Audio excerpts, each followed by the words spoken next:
Hi, today I want to pull you guys into the deeper world of Pokemon with my top 5 Pokemon theories. Please do let me know if you have a favourite theory down below in the comments, and let's get started with my top 5. The first theory in my top 5 is that Ditto is a clone of Mew. Now it's a commonly accepted theory that Ditto is a clone of Mew. They both weigh 8.8 pounds, they're both pink, they're both cyan in their shiny form, they're the only two Pokemon that can use Transform, and Mew was tested on up on Cinnabar Island, whereas Ditto is commonly found on Cinnabar Island in the original games. Ditto is effectively Mew 1, Mew 2 being the second clone, and the original Mew, let's call him Mew Prime, kind of like Spock Prime, because why not? Now the scientists at Team Rocket, or whoever was testing on Mew initially, decided to go about their tests and try and replicate Mew's ability to transform. They successfully do so then they start mass producing this being that eventually becomes Ditto. This isn't good enough. They want to harness Mew's super strong psychic powers, and that's how Mew 2 comes about. They want the ultimate power. They want the ultimate clone of Mew, which leaves us with Ditto, this cute, adorable thing that's able to transform and is effectively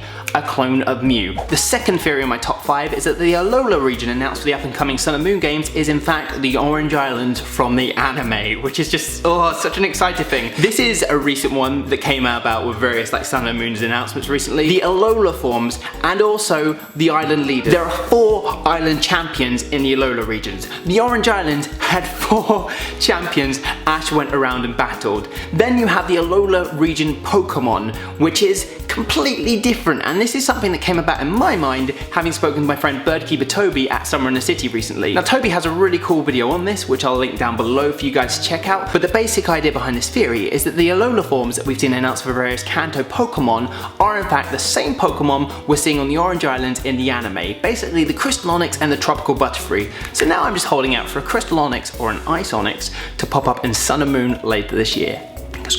My third Pokemon theory relates to Ash's dad. This is a theory that's kind of just been circling the Pokemon anime and games ever since I've been growing up. Like, you watch the anime growing up and you're kind of like, where is Ash's dad? And I spent years waiting for some shock reveal that Giovanni is in fact Ash's father, much like I've been waiting for Misty and Brock to return to the Pokemon series, but they've never come back, and they're not coming back, are they? But that's the common theory. There's a theory out there that Ash's dad, or Red's dad in the original Pokemon games, is in fact there all along. There's a guy that meets you at every single gym and gives you tips as you enter the gym and is like, hey champ. Some people think this is Ash's dad, who is basically following a kid around, giving him advice as he feels guilty for having walked out and abandoned the kid at a young age. But it gets weirder. There is also a theory out there that Pikachu is in fact Ash's dad. The idea being that Professor Oak and Ash's dad, who was apparently a lab partner of Professor Oak at some point, were doing some experiment with electric Pokemon. Ash's dad gets fried and his soul is imbued into this Pikachu that then happens to go round with Ash.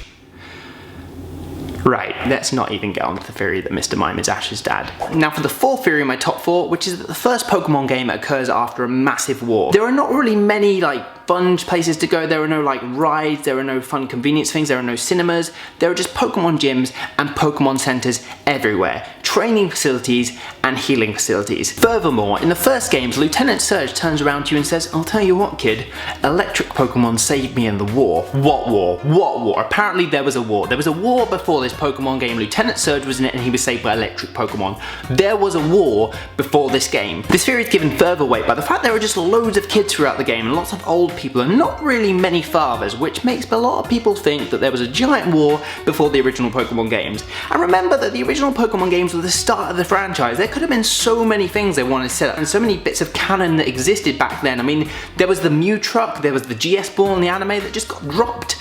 As with all these things, they could just get dropped. I mean, anything is possible with these Pokemon theories, and that's probably the thing that excites me the most about theories surrounding the first gen and the original anime. And finally, the fifth Pokemon theory in my top 5 is a pretty dark one. I mean, it's no secret that the Pokemon games can be a little dark at sometimes. You've got the Ghost Girl in Pokemon X and Y. There's also the Ghost Girl that shows up in a chair behind Phoebe on Omega Ruby and Alpha Sapphire, just briefly, but there is a Ghost Girl that flicks up for a frame and it is really creepy. So the Pokemon games are pretty dark, but not as dark as they potentially were in the first generation when you went and killed your rival's Raticate.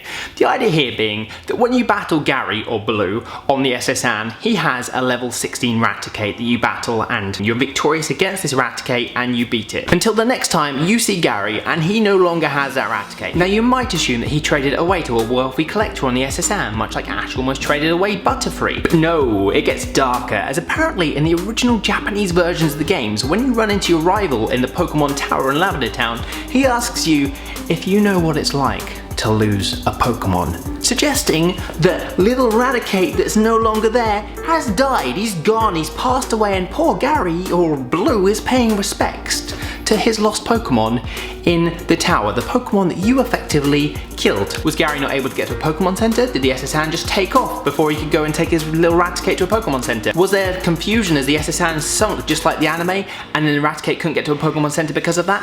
Who knows, but it's very, very dark. And those were my top 5 Pokemon theories. I really hope you guys enjoyed watching this video. Please throw a thumbs up down below if you did enjoy it. I also plan on making a lot more Pokemon content from now on, so if you're a fan of Pokemon, please do hit the subscribe button and stick around, or let me know down below what you'd like to see me cover in the future. What sort of Pokemon theories, what sort of Pokemon content would you like to see from me in the future? Let me know down below. And if you're craving more Pokemon content after watching this video, I've got 3 channels for you to watch. 3 channels that we had at Sitsi on our Pokemon panel who are great guys.